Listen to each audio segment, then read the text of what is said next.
Hello everyone. Welcome to e-learning platform of Agriculture and GK. My name is Jigyasha and today we will be discussing about topic food processing and quality control part 2 for FSSI exam and state food safety officer exam.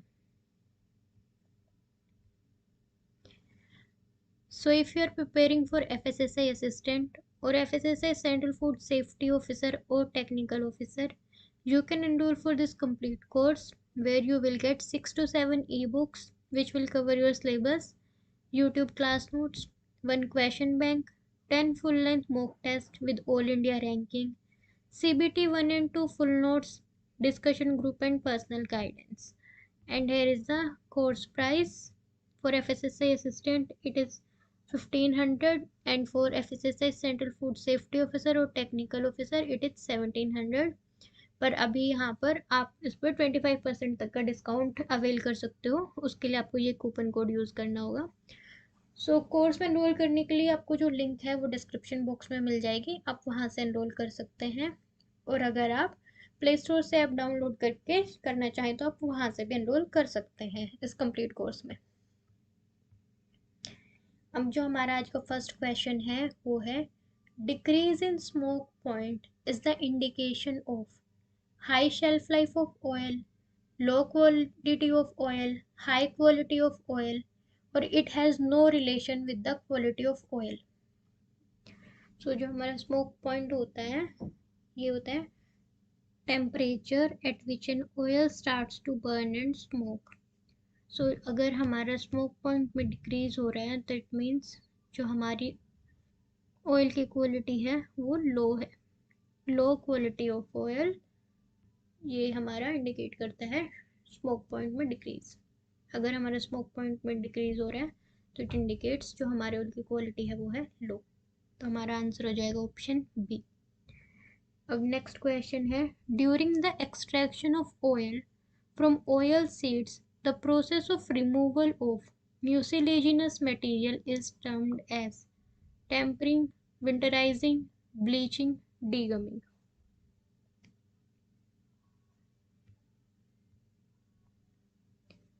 सो जो हम मतलब फोस्फोफेटाइड्स और mucilaginous material जो होते हैं उनको जो हम रिमूव कर रहे होते हैं फ्रॉम ऑयल सीड्स तो उस प्रोसेस को हम कहते हैं degumming.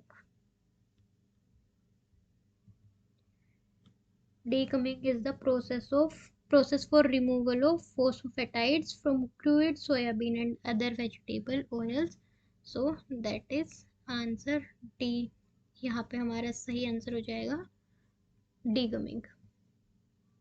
Now the next question is storage of food under reduced pressure is aseptic packaging, hyperbaric storage, hypobaric storage, gas packaging। सो जब हम फूड को स्टोर कर रहे हैं अंडर रिड्यूस्ड प्रेशर तो उसको क्या कहेंगे। सो जो एसेप्टिक पैकेजिंग है वो हमें पता ही है कि हमारा जो बोतल है उसको भी हमें स्टेरिलाइज करना है, हमारा जो फूड प्रोडक्ट है उसको भी स्टेरिलाइज करना है, देन उसकी वैक्यूम पैकेजिंग करनी, तो that is related to packaging. But यहाँ पर हमसे पूछा गया है स्टोरेज, तो गैस पैकेजिंग और एसेप्टिक पैकेजिंग ये तो आउट हो गए क्योंकि they are here about packaging not about the storage. So storage के लिए हमारे पास है हाइपरबैरिक, हाइपोबैरिक। सो हाइपर का मतलब होता है ज़्यादा, हाइपो का मतलब होता है कम, तो हमें बताना है रिड्यूस्ड प्रेशर, तो मतलब प्रेशर जो हमारा कम होगा। सो वो हमारा हो जाएगा hypobaric storage. Storage of food under reduced pressure is called hypobaric storage. Now the next question is lacquering of cans helps in preventing cans from discoloration, providing cheaper way of coloring the can, providing mechanical strength, preventing can from shock during transportation। सो जो cans में हम लेकरिंग करते हैं वो क्यों करते हैं।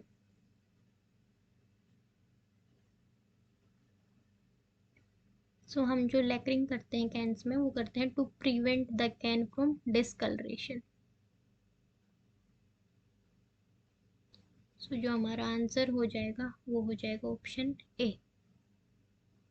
Lacquering of can helps in preventing cans from discoloration. Now the next question is, lamination is the method of wrapping the food article with certain packaging material and storing them at ambient temperature. Combination of two or more materials into a single homogeneous packaging web by means of adhesive solvent or heat. A type of packaging where the material used for packaging is made from substance obtained from middle lamella of cell wall, or coating of zinc on the surface of iron to prevent it from rusting. So lamination की definition बतानी है हमें.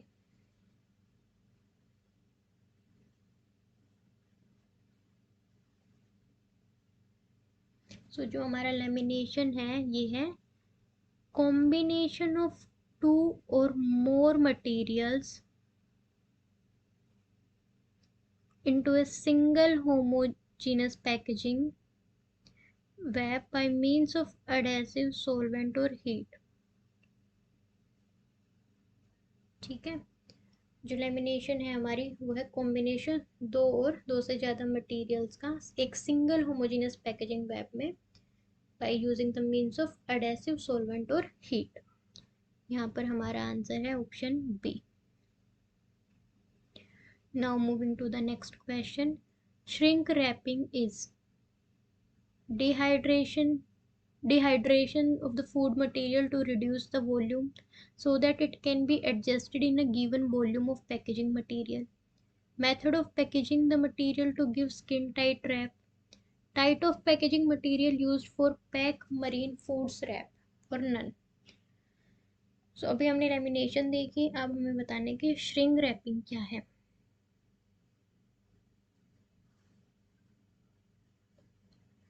सो जो हमारा shrink wrapping है it is a method of packaging material to give skin tight wrap. हमारा answer क्या हो जाएगा ऑप्शन बी. सो जो हमारा श्रिंक रैप होता है it is basically a plastic film जिसको हम किसी भी ऑब्जेक्ट के अराउंड रैप करेंगे तो वो मतलब हमारा जो हम जिस भी मैटर के अराउंड उसको रैप करें वो किसी भी साइज और शेप का हो सकता है. ये उसी के शेप में मतलब खुद को एकदम स्किन टाइट रैप जो है वो प्रोवाइड करेगा. और फिर देन हम क्या करेंगे मतलब इसको रैप करेंगे उसके बाद हीट अप्लाई करते हैं सरफेस पे जिसकी वजह से जो प्लास्टिक है वो श्रिंक हो जाता है. और जिस वो श्रिंक करेगा तो वो जो हमारी ऑब्जेक्ट है उसी की शेप में आ जाएगा और खुद को सील कर लेगा. सो बेसिकली जो हमारी श्रिंक पैकेजिंग है इसमें हम ये करते हैं एक प्लास्टिक फिल्म लेंगे उसको किसी भी ऑब्जेक्ट के अराउंड रैप करेंगे देन सरफेस पे हीट प्रोवाइड करेंगे. हीट की वजह से जो प्लास्टिक है वो श्रिंक करेगा और वो श्रिंक करके जो ऑब्जेक्ट है उसी की शेप ले लेगा और उसके बाद में हम उसको वो हम ही नहीं करें वो खुद से वहाँ पर सील हो जाएगा. ठीक है. तो जो हमारा यहाँ पे आंसर होगा वो हो जाएगा method of packaging of the material to give skin tight rap.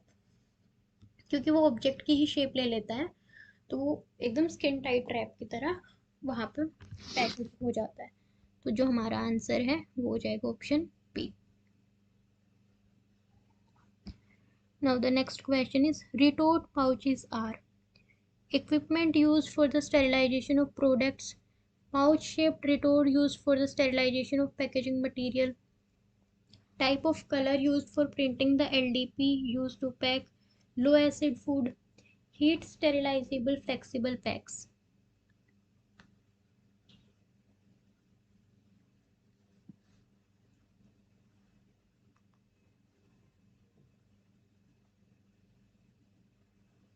यहाँ पे हमें रिटोर्ट पाउचेस बताना है.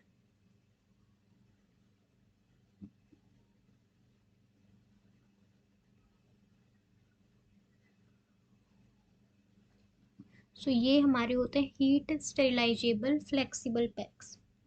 ठीक है. Retort pouches are heat sterilizable flexible packs. So हमारा आंसर हो जाएगा ऑप्शन डी. अब नेक्स्ट है what is WVTR. Water to vapour transient rate, water to vapour transfer rate, water vapour transfer rate, water to vapour transfer rate. So हमारा WVTR की full form बतानी हमें क्या हो जाएगी. सो जो हमारे WVTR की फुल फॉर्म है वो क्या होगी? सो हमारा WVTR होता है वाटर वेपर ट्रांसफर रेट, जो हमारा ऑप्शन सी है, water vapour transfer rate.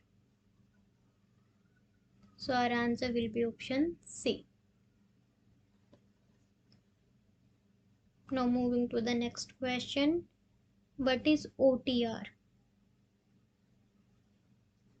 Order transfer rate, oxygen transfer rate, oxygen testing result, order testing result.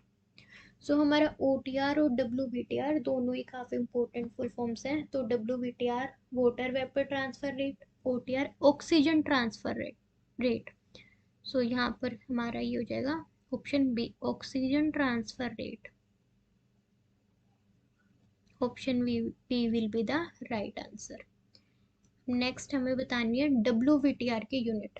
WVTR is expressed as gram per centimetre square per 24 our, gram per centimetre square, gram per metre square, gram per metre square per 24 hour. So WVTR की unit क्या होगी? How do we express WVTR? Water vapour transfer rate.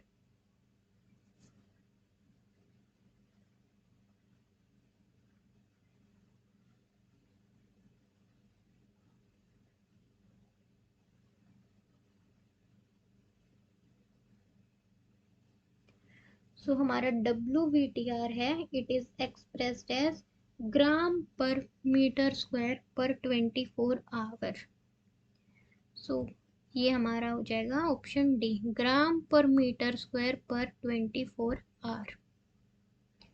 ठीक है.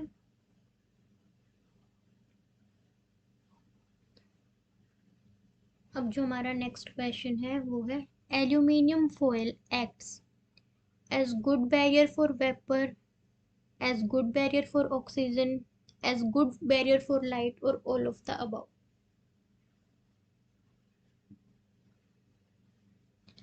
So जो हमारा aluminium foil है, it acts as good barrier for vapor, good barrier for oxygen, good barrier for light. So हमारा answer हो जाएगा all of the above.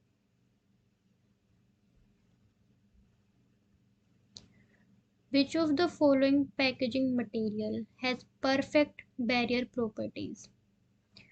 Paper and board, metal, glass, plastic.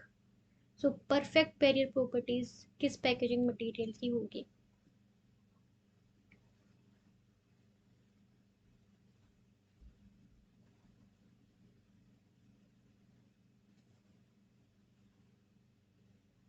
सो वो हमारी होती है ग्लास की.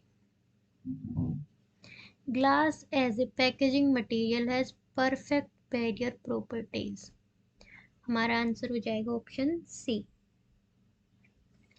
Now the next question is a secondary package is that directly holds the product for sale, contains the primary package, or whose primary purpose is to protect the product from product during distribution or none. So secondary package बताना है हमारे पास कि हमारा जो secondary package है वो क्या है. सो हमारा सेकेंडरी पैकेज वो है जो प्राइमरी पैकेज को कैरी करेगा. So a secondary package that contains the primary package. ये हमारा प्राइमरी पैकेज हो गया. ये इसको जो हमारा कैरी करेगा ये हमारा सेकेंडरी पैकेज हो जाएगा. प्राइमरी पैकेजिंग के अंदर जो हमारा प्रोडक्ट है वो है. ठीक है. और जो हमारे सेकेंडरी पैकेज को भी कैरी करेगा, मतलब उसको कवर करेगा, वो हो जाएगा हमारा टर्शरी. सो यहाँ हमारा आंसर हो गया ऑप्शन बी. अब नेक्स्ट है modified atmospheric packaging involves monitoring adjustment of the gases, introduction of gas as mixture other than air into a package, introduction of gas as a mixture same as the air into a package, both A and B. So ये थोड़ा tricky question है.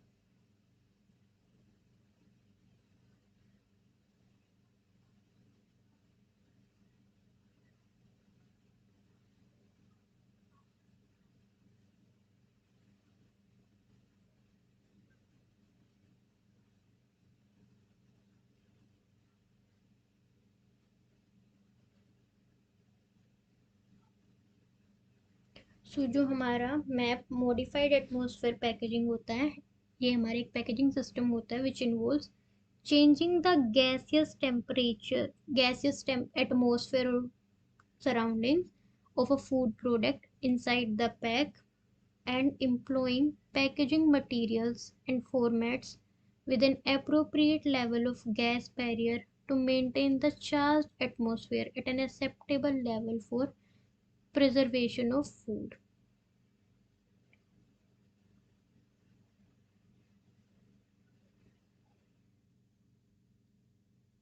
सो हमारा answer क्या हो जाएगा यहाँ पर?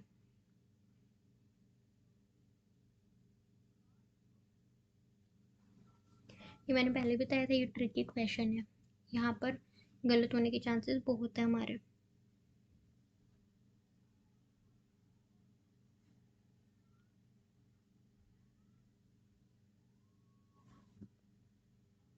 सो यहाँ पर जो हमारा आंसर होगा वो हो जाएगा बोथ ए एंड बी, क्योंकि हमारी जो मैप में है यहाँ पे मॉनिटरिंग एडजस्टमेंट ऑफ गैसेस भी होती है, इसको हम रिड्यूस्ड ऑक्सीजन पैकेजिंग भी बोलते हैं। तो ये जो हमारा ऑक्सीजन और CO2 है उसके लेवल्स को भी कंट्रोल करती है। So monitoring and adjustment of the gases हो जाएगा।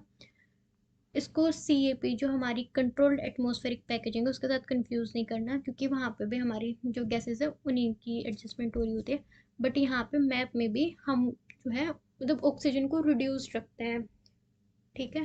तो यहाँ पे भी हमारी जो गैसेस हैं उनकी मॉनिटरिंग आ जाएगी, तो ये भी हमारा सही हो जाएगा ऑप्शन। और उसके बाद में हम जो उसमें गैस इंट्रोड्यूस करते हैं उसमें हम ये करते हैं कि ऑक्सीजन रिमूव कर देते हैं, ठीक है। जो हमारी हम वहाँ पे जो भी गैस उसमें इंट्रोड्यूस करा रहे हैं उसमें से हम एयर रिमूव कर देते हैं। तो जो हमारा ऑप्शन बी है वो भी सही हो जाएगा। तो जो हमारे जिस ऑप्शन में दोनों आ रहे हैं ए एंड बी वो है option D, both A and B. तो यहाँ पे हमारा आंसर हो जाएगा both A and B. So please don't get confuse with it and start commenting कि इसका ना आंसर रॉन्ग है, ठीक है। You can refer to different sources.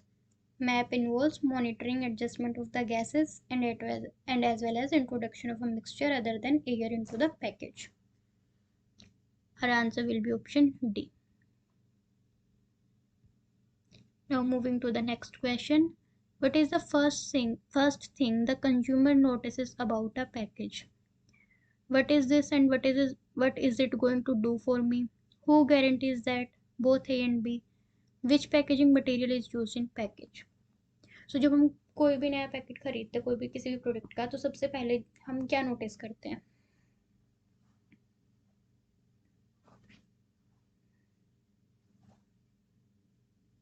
सो हम देखते हैं कि ये क्या है एंड मतलब हमारे लिए कैसे बेनिफिशियल है, and who is guaranteeing that, कि कौन उस चीज़ को मतलब क्लेम कर रहा है कि इट्स गुड फॉर हेल्थ और या ये न्यूट्रिशियस है या फिर जो भी है। सो सबसे पहले हम यही नोटिस करते हैं, तो ये हमारा आंसर हो जाएगा both A and B. Option C will be the right answer.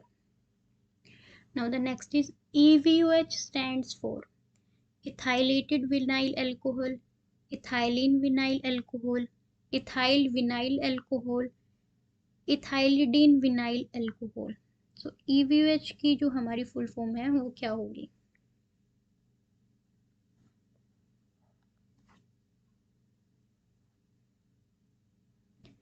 So EVOH stands for ethylene vinyl alcohol. Option B will be the right answer. EVOH stands for ethylene vinyl alcohol. Now moving to the next question. Which chemical preservative is added to tomato sauce to extend the shelf life?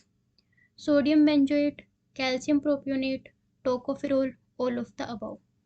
So tomato sauce के अंदर हम कौन सा chemical preservative add करते हैं उसकी shelf life increase करने के लिए? तो ये काफ़ी बार डिस्कस हो चुका है, it is sodium benzoate. Jams and jellies में भी हम सोडियम बेंजोएट ऐड करते हैं as a chemical preservative to increase the shelf life. Next is nisin is a narrow spectrum antibiotic, broad spectrum antibiotic, stabiliser, nutrient supplement. So जो हमारा niacin है वो क्या है?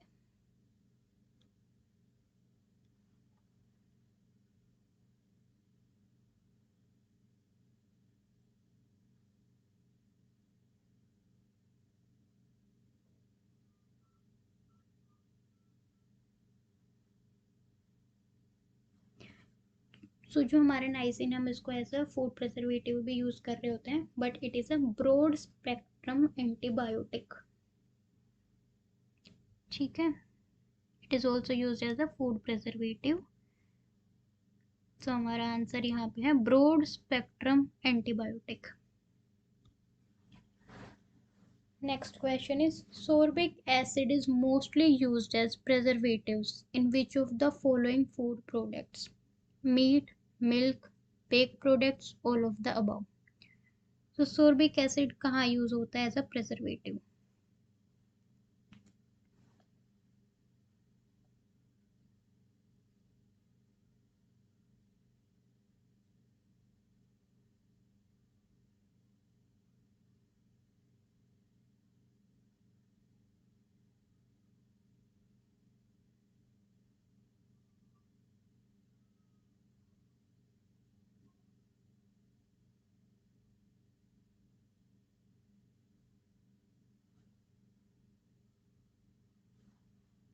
सो ये हमारा यूज होता है फॉर बेक्ड प्रोडक्ट्स। जो हमारा सोर्बिक एसिड होता है ये हाईली इफेक्टिव होता है at inhibiting the growth of mould which can spoil food and spread fatal disease. So we use sorbic acid as a preservative in baked products. So our answer will be option C. Now the next question is, which of the following preservatives has found to be much effective to prevent ropiness of bread? Sugar, sulfite, propionic acid, acetic acid. So जो bread में रोपीनेस आ जाती है उसको prevent करने के लिए कौन सा प्रिजर्वेटिव हम यूज कर सकते हैं? So to prevent ropiness of bread we use propionic acid। यहाँ पर हमारा आंसर हो जाएगा option C, propionic acid is used as a preservative to prevent ropiness of bread।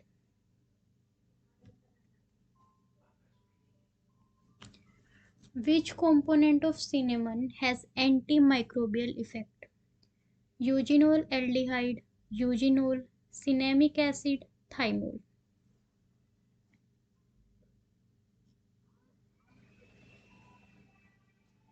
सो सिनेमोल का, सिनेमन जो हमारा होता है उसका कौन सा कंपोनेंट है जिसमें जो एंटी माइक्रोबियल इफेक्ट्स कैरी करता है, किसके पास है?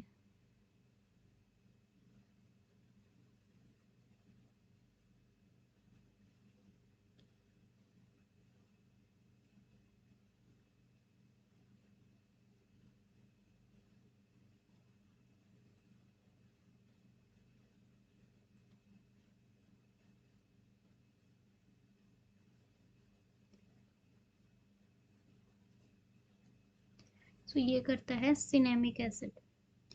Cinnamic acid of cinnamon has antimicrobial effect. So our answer will be option C.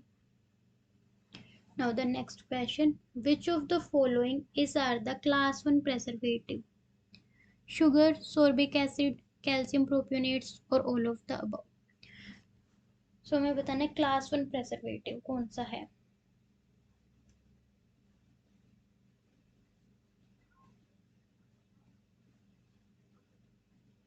सो जो हमारे क्लास 1 प्रेजर्वेटिव्स होते हैं ये नेचुरल प्रेजर्वेटिव्स को हम बोलते हैं। सो अब तो हिंट मिल गई होगी। सो जो नेचुरल प्रेजर्वेटिव है उसी को हम क्लास 1 प्रेजर्वेटिव बोलते हैं, और हमारे नेचुरल प्रेजर्वेटिव्स हैं sugar and salt.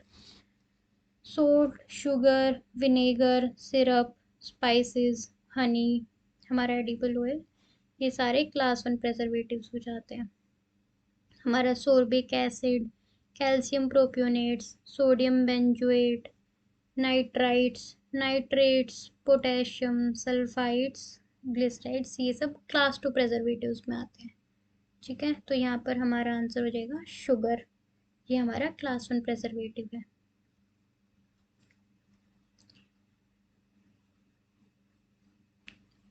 Next question is which acid is found in carbonated non-alcoholic beverages? Propionic acid, acetic acid, citric acid, phosphoric acid. So non alcoholic beverages में कौन सा एसिड होता है?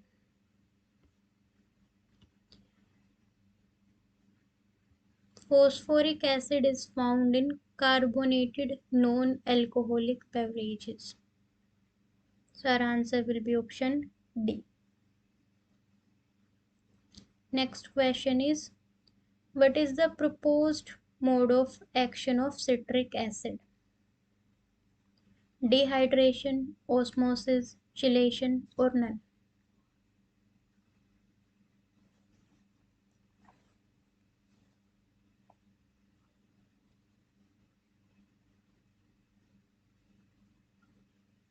सिट्रिक एसिड का mode of action.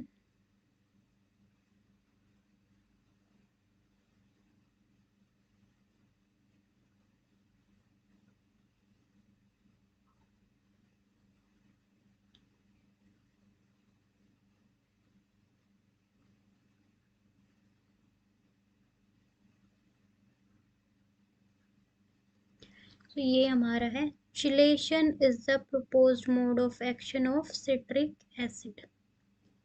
ठीक है, तो यहाँ पर हमारा जो आंसर है वो हो जाएगा option C, chelation.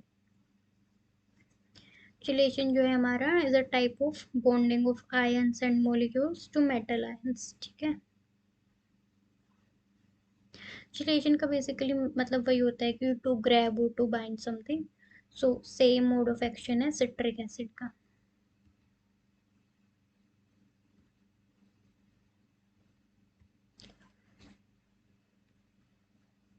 So for all those who are preparing for Tamil Nadu MBRB Food Safety Officer exam, here is a complete course for you, जिसमें आपको सारा स्टडी मटेरियल प्रोवाइड किया जाएगा, जिसमें 6 ई बुक्स होंगी, एक क्वेश्चन बैंक होगा और जो एग्ज़ाम पैटर्न है उसके बेस पर एक टेस्ट सीरीज तैयार की गई है, जिसमें आपको आपकी सारी तमिलनाडु रैंकिंग्स भी अवेलेबल होंगी।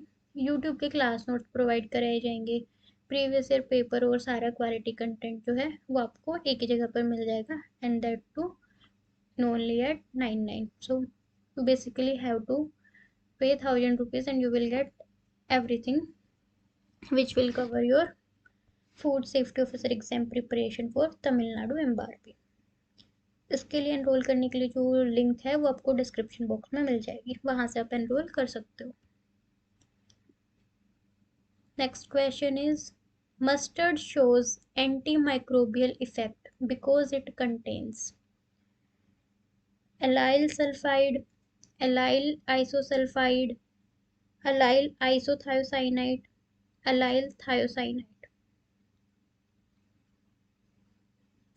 सो जो हमारा मस्टर्ड है वो एंटी माइक्रोबियल इफेक्ट्स शो करता है, क्यों, किसकी वजह से?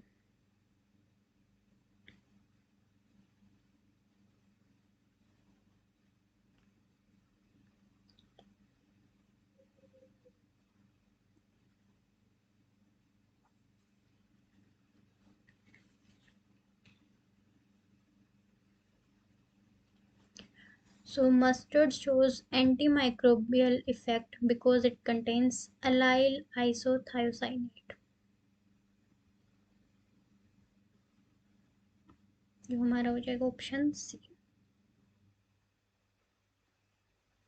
इसमें जो हमारे मस्टर्ड में ग्लूकोसाइनोलेट्स और आइसोथायोसाइनेट्स होते हैं, ये ब्रेक डाउन कर जाते हैं, जिसकी वजह से एंटी माइक्रोबियल एक्टिविटीज़ जो है वो नेचुरली उसमें प्रेजेंट होती है मस्टर्ड में। तो उसकी जो एंटी माइक्रोबियल इफेक्ट जो हम देख रहे होते हैं वो because of break down of glucosinolates और आइसोथायोसिनेट्स की वजह से होता है। सो यहाँ पर जो हमारा आंसर है वो है ऑप्शन सी, अलाइल आइसोथायोसाइनेट। ठीक है, next is hydrogen peroxide is used as a preservative ion for which of the following food commodity? Meat, bread, confectionery, milk।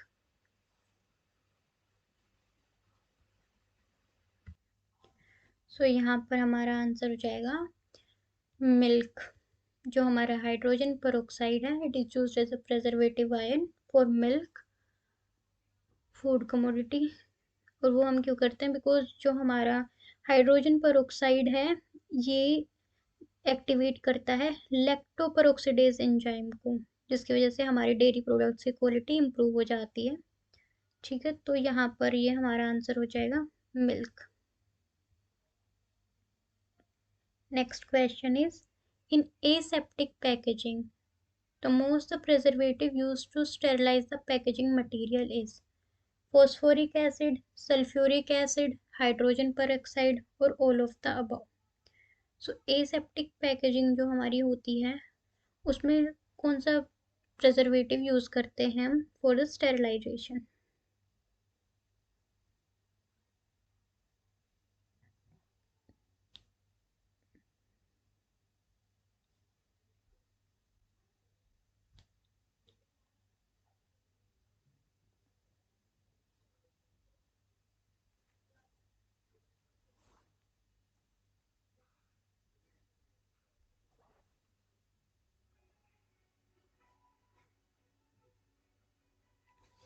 सो हमारे एसेप्टिक पैकेजिंग में जो हम प्रिजर्वेटिव यूज करते हैं to sterilise the packaging material is hydrogen peroxide.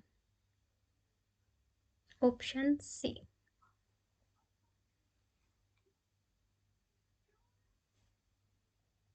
Next question is, which of the following compounds act as both synergist and antioxidants? Ascorbic acid, citric acid, phosphoric acid, tartaric acid।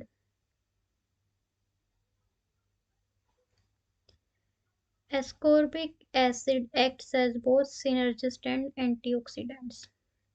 So our answer will be option A. Dimethyl dicarbonate has got application in preservation of bread, jellies, oils, wine।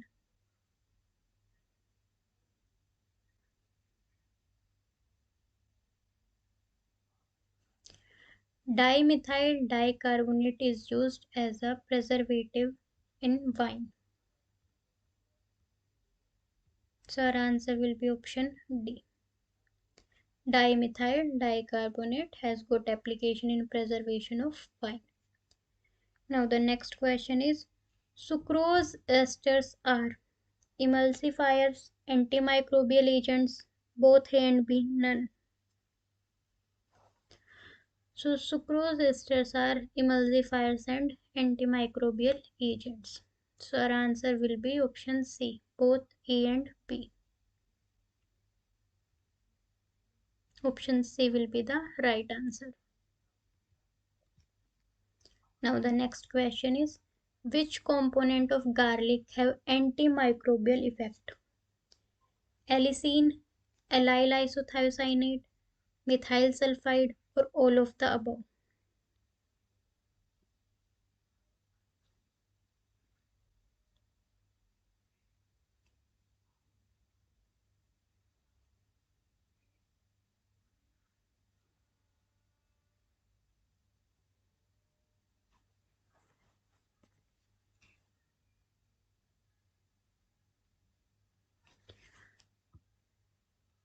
So the antimicrobial activity of garlic is attributed to allicin activity। ठीक है, so जो उसका antibacterial और antimicrobial effect होता है that is because of allicin. ठीक है, तो यहाँ पर हमारा आंसर हो जाएगा option A. Now the next question is, cyclamate is a leavening agent, an antimicrobial agent, a non-nutritive sweetener or a shortening agent।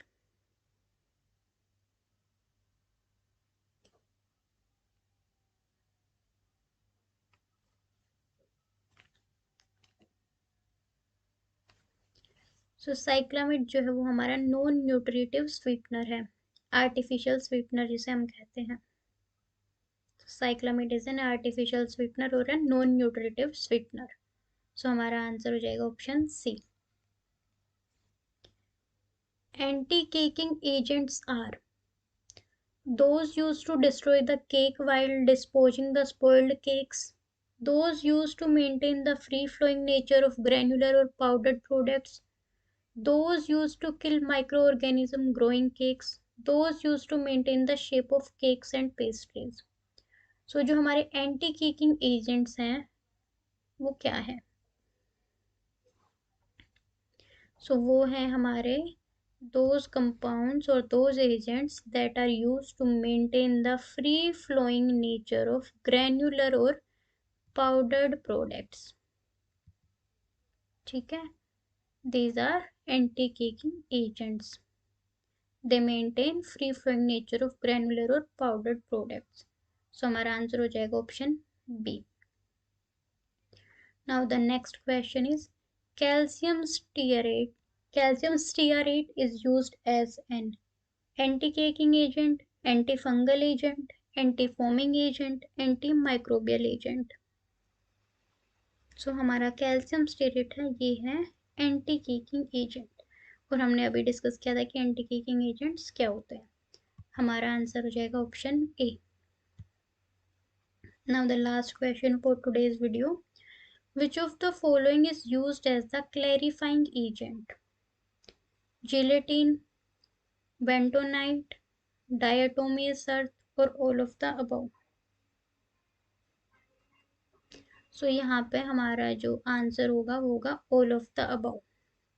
Gelatin, bentonite, diatomaceous earth, all of these works as clarifying agents. So our answer will be option D. Now this is the answer key. And here is details about the complete course and test series that are available at Agriculture and GK. IBPS AFO, UK SSSC AAO, HPPSC ADO, NABARD exam, JKSSB Horticulture Technician, OPSC AAO, OPSC AHO, OPSC Assistant Agriculture Engineer, UPPSC Assistant Engineer Agriculture, ICR JRF, ASRB NET, ICR NET, Fisheries exams, Forestry exams, FSSI exams, Tripura FSO, TNMRB FSO, TNPSC AO, AAO, DSSSB SO Horticulture, FCI AGM, Cotton Corporation of India exam. So you can download the app and you can find all these courses or test series in the app itself, or you can also check it on the website agriculturegk.in. So that was all for today. Thank you for watching this video.